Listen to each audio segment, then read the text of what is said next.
Hey, so I'm Shin. I'm the founder and CEO of Visible Measures. We are a video analytics and advertising firm, totally focused on the online space.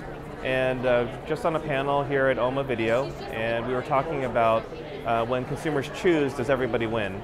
And I made the point that choice-based advertising, really there's a continuum of choice, that you've got essentially advertising where there is no choice, like pre-roll. You've got constrained choice, where there's a limited set of options. You've got open choice, where you can basically choose whatever you want to do. And you've got preferred choice, where consumers are essentially passing along content, sharing it with their friends, and then people are watching it from there. One thing we talked about was GRPs and what's the metric going to be for online. I made the argument that there really is not a GRP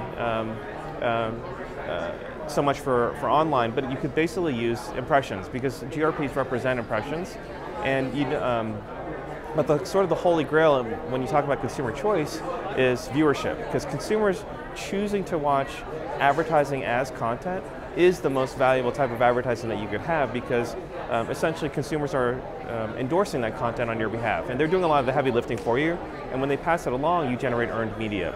So a GRP equivalent for online really would be impressions, and when you think about what we're talking about with consumer choice advertising, it's really viewership. And the equivalent for television would be viewership of content, because users choose to watch television content the same way that they are now increasingly choosing to watch branded entertainment or branded content in the online video space. I mean, if you think about the challenge that brands really have to face now, is that consumers are in control. Consumers are choosing what content they want to watch, on what device, whenever they want to watch it. And brands, if you are an advertiser and you're used to buying impressions based upon borrowed engagement, like the broadcast model, hey, you're going to be watching this TV show, so I want to show you something that you might be interested in.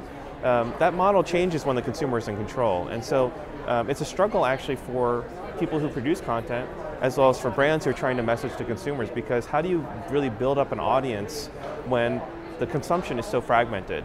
And when consumers are choosing, and they can choose whatever they want, the content producer is just trying to build up audience, and that same challenge, we predict that over the next few years, that is exactly the same challenge that the brands will have.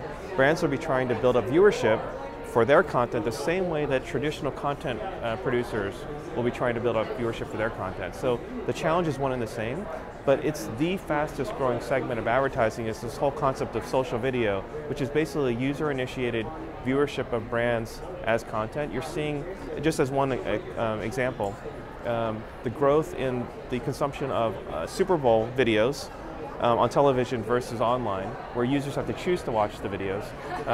The growth online was 2,000% higher than the growth in television.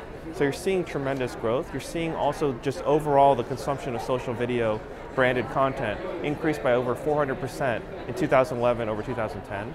So the growth is there. It's essentially every major brand category is represented. Every single major brand category is active in the space. So it's increasingly competitive. And the bottom line is that consumers are going in this direction. Brands are recognizing it. They're beginning to take action. But what we have essentially created is a platform by which they can actually take action and get increased viewership and earned media in the space. Research funding for analytics for video. So one interesting thing is that we publish the top 10 viral ad chart every week. And when we first started the chart about 2 years ago, the threshold to make the top 10 onto the chart was only about 200,000 views in a week. So brands like T-Mobile, Evian Babies, they were making the chart. But without that much viewership, I mean, now it takes almost 5 times that to get onto the chart. You need about 1 million views in a 1-week time span just to crack the top 10. Because you're seeing that every week there are literally thousands of campaigns. So to make the top 10 is very difficult. And so it's pushed up the competition, and therefore it's pushed up the viewership levels. So the consumption of this content is increasing dramatically. The competitiveness to make the top 10 or to get awareness is increasing dramatically. But the other thing is that the publishers that are embracing this are making more money, because if you can essentially offer choice-based content consumption that's been sponsored, it's very similar to AdWords or AdSense from Google. And so we see that as one of the biggest trends that is happening going forward.